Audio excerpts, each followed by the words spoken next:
Hola, ¿qué tal? Bienvenidos a La Pepa. Este es un programa de Canal Capital y de lasillavacía.com, donde buscamos explicar en profundidad los temas que son de interés para usted. En el Congreso se aprobó la Jurisdicción Especial para la Paz. Sobre este tema hicimos un programa acá en La Pepa y explicamos la importancia de este mecanismo dentro del aparato de justicia, verdad y reparación que propone el Acuerdo de Paz.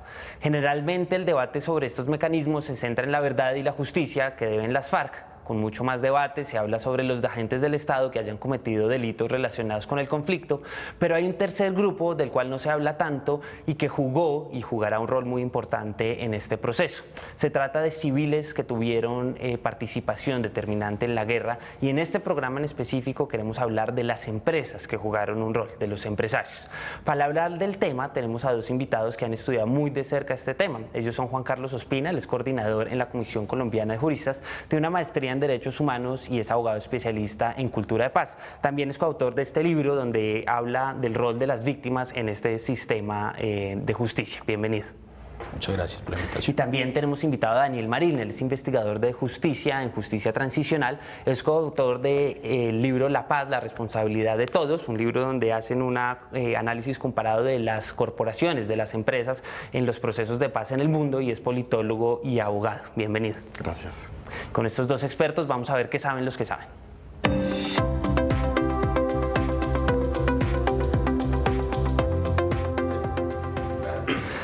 Daniel, antes de entrar a discutir el rol determinante o no determinante de las corporaciones, como las llaman en su libro, o las empresas dentro de los conflictos, ¿por qué no nos ayuda a entender cómo quedó en la justicia especial la participación dentro de estos mecanismos de justicia? Bueno, muchas gracias por la invitación.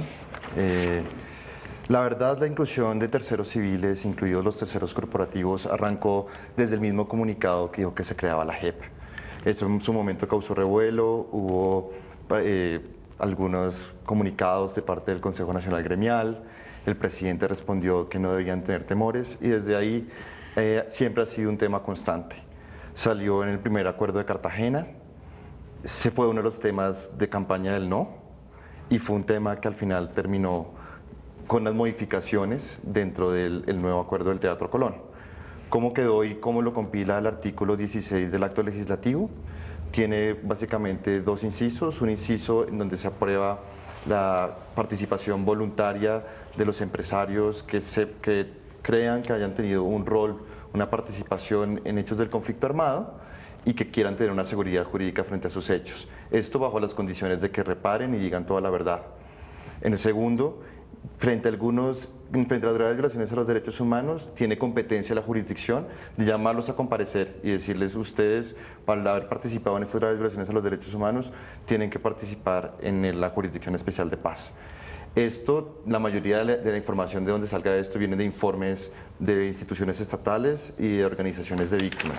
Y a partir de eso, la Jurisdicción Especial para la Paz llama a comparecer o no.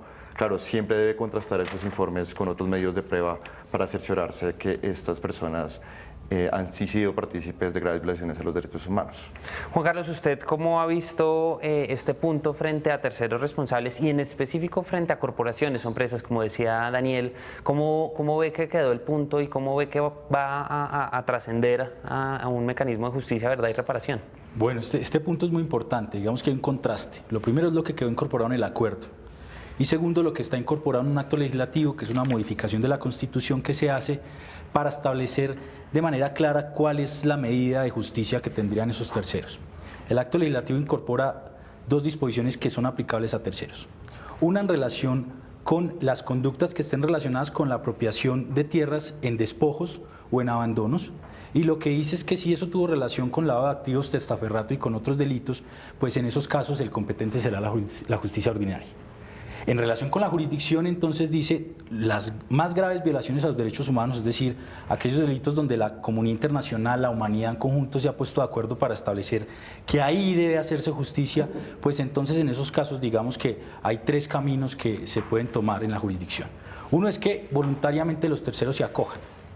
Segundo es que en los informes que les llegan a la jurisdicción pues se señalen esos terceros. Y lo tercero es que, de acuerdo con el contenido del acuerdo, y perdón la redundancia, la Fiscalía le va a remitir a la jurisdicción las compulsas de copia que se hicieron desde Justicia y Paz. Esas compulsas de copias que entiende uno que son más de 16.000, pues van a tener que ser evaluadas por la jurisdicción, y esas 3 son las rutas en las que van a entrar esos terceros a jugar en el sistema. Si quieren ya entramos a discutir estos temas en profundidad cada uno por uno, pero mientras tanto los invito a que vayamos a la calle a ver qué dudas tienen los ciudadanos, vamos a ver qué preguntan en la calle.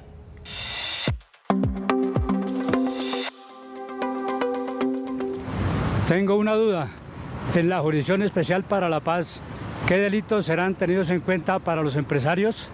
Daniel, ¿qué delitos entran y qué delitos no entran en esta jurisdicción especial con relación a terceros responsables? A ver, en lo que como quedó establecido al final en el inciso segundo del artículo 16, es que no entran los crímenes internacionales básicamente, que son los crímenes de lesa humanidad. No entran. Entran. Entran. Desplazamiento, tortura, desaparición y los crímenes de guerra. También entra la violencia sexual, la toma de rehenes. Ahí entran varias figuras. ¿Qué no entra? Usualmente no entran los delitos comunes. Eso tiene mucha relación con el tema de cuál es la competencia de la Jurisdicción Especial de Paz. Claro.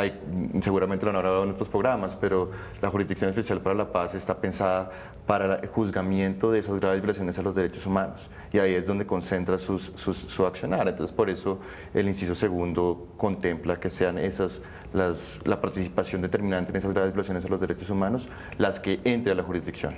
Claro, usted dice la palabra determinante y esa es la que usa el acuerdo y pues la ley que así lo desarrolla. ¿Qué quiere decir eso determinante y pues qué consecuencias tiene, más allá, digamos, de la palabra como tal y lo que dice la letra de la justicia internacional? Sí, determinante, el acto legislativo incorpora una definición, pues lo que quiere mencionar es que esa conducta o esa actividad que él desplegó para que se diera ese crimen, pues haya sido de tal magnitud que efectivamente haya conducido a que se diera. Y hacia allá se dirige un poco en la medida en que esos terceros han tenido mucho temor después de que salió el comunicado inicial de creación de la jurisdicción, del acuerdo, de las discusiones en el Congreso. Toda la duda que se ha creado si cualquier tercero que haya estado vinculado, incluso indirectamente, iba a ser juzgado. Y en ese caso, desde el principio se dijo, solamente va a ser juzgado si fue determinante, es decir, si su conducta fue relevante específicamente para la realización y el objetivo que se buscaba con esa conducta.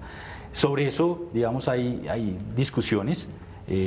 La posición de las víctimas y el conjunto de organizaciones es que esa expresión determinante debe ser valorada para la reglamentación del acto legislativo y en la evaluación de la jurisprudencia, de forma tal que no signifique una restricción en relación con el juzgamiento, pero siempre y cuando se dé claridad también del contenido de ese determinante y en todo caso que se haga justicia, porque finalmente ese es el sentido, como decía Daniel, que esos crímenes que son los más graves son sobre los que la comunidad internacional se ha puesto de acuerdo para que sean los que siempre tienen que tener un juzgamiento y una sanción, pues en este caso también sean en este sentido. Los empresarios, Daniel, han tenido un rol determinante en este proceso de paz, tanto así que uno de los negociadores es el actual ministro de Defensa, Luis Carlos Villegas, que era en ese entonces el gerente de la ANDI, la Asociación de Empresarios de Industriales. Y por supuesto también en otras instancias, no es recordado, es recordado por todos ese viaje de muchos empresarios a La Habana, que dio mucha tranquilidad para muchos, digamos, fue una de las estrategias para decir, bueno, esto no va a afectar la propiedad privada y demás, esto no va a ser una cacería de brujas. Pero más allá de eso, ¿por qué es importante incluirlos dentro de este sistema? Digamos, Justicia y Paz no lo hizo y otros procesos que usted reseña ahí tampoco lo hicieron. Bueno, básicamente porque ellos son parte de un actor más en el conflicto. Eso es lo primero que uno tiene que tener en cuenta. Los empresarios siempre han estado, digamos, en la trasescena del conflicto. Muchos de las acciones bélicas que se cometieron en el conflicto armado en Colombia han tenido un trasfondo económico. Ya bien lo decía Juan Carlos, los temas de despojo son el clásico tema en donde uno ve intereses económicos intercediendo. Uno de los puntos más importantes es que sobre este punto, digamos en general, si no hay una persecución frente a los delitos más graves, es muy probable que siga el statu quo de la violencia. ¿A qué me refiero con esto? El conflicto en las regiones, digamos, la justicia transicional de Justicia y Paz, por ejemplo, dejó afuera a estas personas, pero en las regiones estos poderes de facto se mantuvieron. En muchas regiones uno ve, por ejemplo, el caso de palmeros que se apropiaron de tierras ilegalmente y que hoy tienen grandes emporios palmeros en muchas regiones.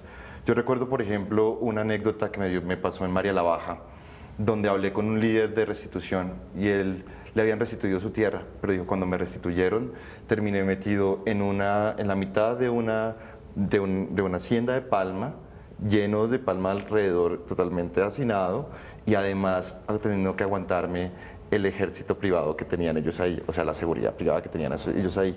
O sea, lo que quiere decir esto es que los poderes de facto se mantienen y entonces las posibilidades de construir paz en las regiones son muy complejas. Si no hay una debida reproche social a ese comportamiento del sector privado como que colaborador de graves crímenes, es muy probable que se mantenga este estado de violencia en las regiones. Juan Carlos, ¿usted qué agrega en ese punto? Porque es importante incluirlos como un actor más, que creo que esa es la palabra que a la gente más le molesta, ¿no?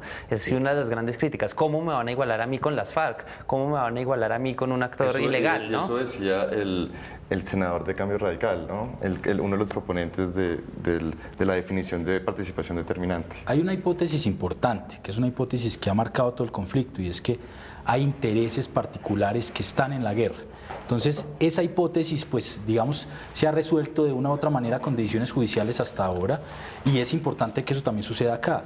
Lo cierto de esa hipótesis es que efectivamente ha habido intereses económicos, intereses privados con la guerra, relacionados con la guerra. Daniel ponía el ejemplo de restitución, y el ejemplo de restitución nos lleva a otra amalgama de violaciones de derechos. Entonces, para poder tener el despojo, pues entonces tuvo que haber cometido masacres, tuvo que haber apropiado de intereses particulares, de intereses incluso con el municipio, con la entidad territorial. Y en ese sentido creo que es muy importante que todos, como lo menciona el libro de Justicia y Pax, pues que todos seamos responsables. Nosotros en esa medida lo que le sumamos es que esa hipótesis es cierta, es decir, hay actores que han estado involucrados en el conflicto, y en esa medida pues la responsabilidad también es para ellos, que han financiado, que han colaborado, que han facilitado, y de esa manera pues es la única forma en que responsablemente pueden asumir su responsabilidad, contar la verdad de lo que ocurrió y seguir hacia adelante con garantías de no repetición. Daniel, ¿cómo se han resuelto estos problemas en el mundo? En ese libro que usted es coautor, pues describe muchos casos, y cuáles son como esos estándares, esos lugares comunes que han estado a lo largo de los procesos de paz. Bueno, en el libro describimos 8 casos, y lo que, digamos, la teoría en general es que esto no es algo novedoso para la justicia transicional. Usualmente cuando empiezan las investigaciones a los actores, digamos, a los combatientes, cuando empiezan a hablar de la verdad, a hablar en las comisiones de la verdad, siempre sale este tema. ¿Quién financió? ¿Quién los apoyó logísticamente? Y lo que se ha demostrado, digamos, en este estudio, lo que vimos es, esto no es algo novedoso. Siempre, al menos 22 comisiones de la verdad en el mundo han hablado de temas de complicidad empresarial. Y hemos encontrado en algunas jurisdicciones, como la jurisdicción americana, recientemente en Argentina, casos de empresarios que se han visto envueltos en graves violaciones a los derechos humanos y que han sido judicializados en esos lados. Usualmente, ¿cómo se mira? Se mira lo que se ha llamado la complicidad corporativa. La complicidad corporativa es una colaboración, ya sea a modo de acción o de omisión, en la comisión de una grave violación a los derechos humanos. Esta es la versión más amplia, y eso incluye tanto a la empresa como un colectivo, como a un empresario como persona individual.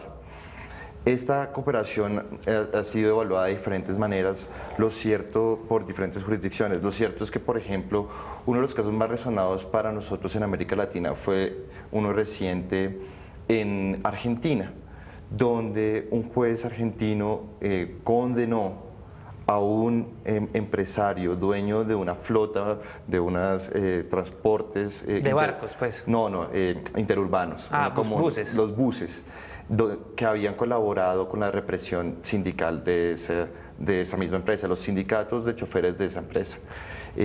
Incluso se le condenó por tortura y secuestro a un chofer que era a la vez líder sindical. Entonces, muchas veces tiene que ver con ese tipo de violaciones, represión sindical, colaboración logística, o hubo omisiones frente a sus empleados que terminan colaborando con grupos armados. Claro, acá hay una dicotomía en este sistema que ya describíamos al principio integral de verdad, justicia, reparación y garantía de no repetición, y hay como dos instancias. Por un lado está la JEP, que es una cosa con características jurídicas, pues con las modificaciones que ya conocemos. Y por otro lado está la Comisión de la Verdad, que esto tiene un carácter no judicial. ¿Cómo se va a jugar esa dicotomía entre la verdad y la justicia? Frente a estos casos en particular, por supuesto. Bueno, lo primero yo le sumaría una, que es la instancia de la Unidad de Búsqueda de Personas Desaparecidas por el delito de desaparición forzada, que está incluido para que los terceros respondan. En relación con verdad y justicia, pues digamos que hay todo un puente que uno puede ver en las normas. El puente es que si ese tercero quiere obtener los beneficios que le puede dar la jurisdicción, tiene que contar la verdad y o asumir responsabilidad. Y en esa medida puede ser beneficiario. Esa verdad pues va a ser relevante tanto para la justicia como para la Comisión de la Verdad para esclarecer los hechos. Pero más aún, es relevante porque los derechos que se garantizan con el sistema de verdad, justicia, reparación y repetición son los derechos fundamentales del proceso de justicia transicional. Y es relevante porque es las víctimas las que tienen ese derecho de que se esclarezca qué fue lo que pasó, que se haga justicia en relación con los responsables, que eso no vuelva a pasar, pero adicionalmente pues que se repare de alguna manera. Y hay un punto interesante en relación con esa responsabilidad. Yo quería agregar algo en lo nacional. Uno puede ver que en Colombia ya hay experiencias en relación con la responsabilidad de terceros.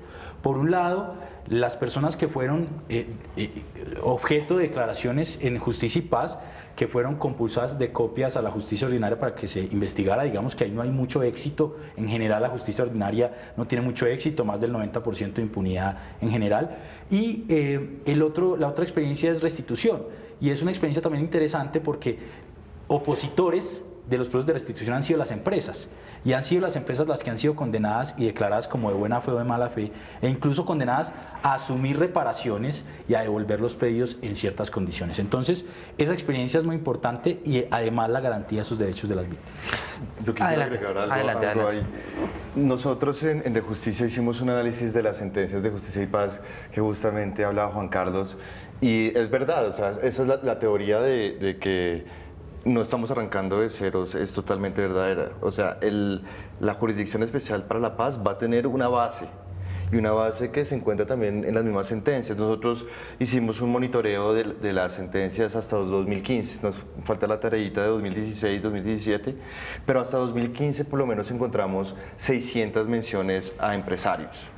Y de esas, la mayoría muestra como otra cosa muy importante que hay que tener en cuenta, y es que el empresariado no es un actor único, consolidado, sino que tiene tantas aristas que deben ser tratadas de maneras diferentes. Desde el banco hasta, no sé, el caficultor, de acuerdo, desde por la poner cualquier ejemplo. Y demás. De acuerdo, hasta el establecimiento de comercio local, exacto. Claro. Entonces, por eso y lo que nos dimos cuenta es que algo que va a tener que enfrentar la JEP es que no son la mayoría de esas empresas multinacionales que ha sido sobre las que ha tenido el foco. Que sí, claro, por la gravedad que hay. Pues, sonado chiquita, pero es más importante, la bananera. Pero... es más importante ese mediano y pequeño empresario de la región que le tocó ahí enfrentar, ya sea colaborando o siendo víctima de la. Claro, de los grupos. usted dice siendo víctima, y me gustaría pues pasar al otro lado.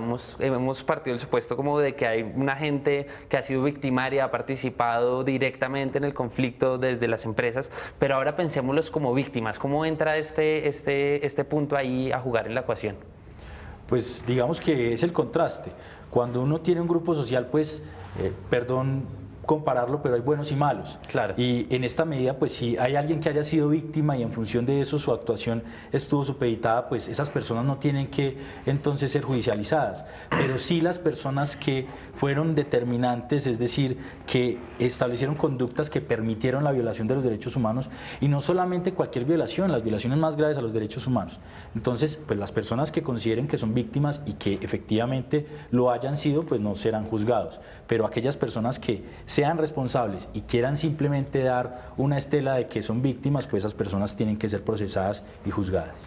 Daniel, hay otra dicotomía que es muy interesante, y es, dentro de la construcción de paz se considera al empresariado como un actor fundamental. Esto en muchas medidas, en la medida en que van a mover la economía, dar un empleo para las víctimas, para los victimarios, pero por otro lado está este lado de que también podrían llegar a ser considerados victimarios. ¿Cómo han entendido ustedes esa relación? No, pues es una tensión latente, ¿no? ¿no? Y sobre todo frente a un posconflicto. El posconflicto necesita ser financiado y el sector privado es un actor clave como en el empuje de ese posconflicto. Lo que pasa es que, claro, esto ha tocado sensibilidades políticas muy fuertes y al final ha terminado chocando el tema de responsabilidad de las corporaciones frente a sus actos del conflicto, frente al aporte que ellos deben dar en el posconflicto. Las empresas dicen, bueno, a cuento de que yo vengo a aportar a la paz, si ustedes por este lado me están dando pues el garrote, literalmente el garrote. Entonces, ese va a ser otro de los temas que va a ser difícil de conciliar. Lo cierto es que, digamos, como lo veo yo hay una cláusula constitucional que es la cláusula de la libre empresa. Y la libre empresa tiene el deber social, ahí mismo está contemplado desde la constituyente, el deber social en el desarrollo de sus actividades. Entonces, en ese deber social caben ambas. Usted tiene que aportar a la justicia transicional en clave de construcción de paz y tiene que aportar a la justicia transicional en clave de reconocimiento de responsabilidades, porque ahí es donde usted va a garantizar los derechos de las víctimas y muestra un poco su rol en la sociedad y su disposición a compenetrarse en el futuro del país. Juan Carlos, brevemente en ese punto. Yo quisiera sumar, simplemente los empresarios que colaboran con la paz, es decir, que respaldan la paz y que pueden financiar la paz, digamos que el temor no puede ser, como se ha dicho, por ejemplo, que es un contraste de impunidades. Entonces, si la guerrilla y el Estado se pusieron de acuerdo para que los delitos más graves en todo caso fueran juzgados y ellos reconocieron que habían cometido conductas graves que deben ser juzgadas, pues en este caso los terceros que hayan jugado un papel determinante en eso, pues también. Es decir, todos tenemos que estar de acuerdo con que no se puede solventar la impunidad por el apoyo económico que puedan dar. Entonces, el apoyo económico es muy importante, incluso la responsabilidad que eso genera, pero también obviamente lo que debe generar es que quienes tuvieron una participación, pues respondan. Juan Carlos y Daniel, los invito entonces a que vayamos a ver cuál es la pepa de este asunto.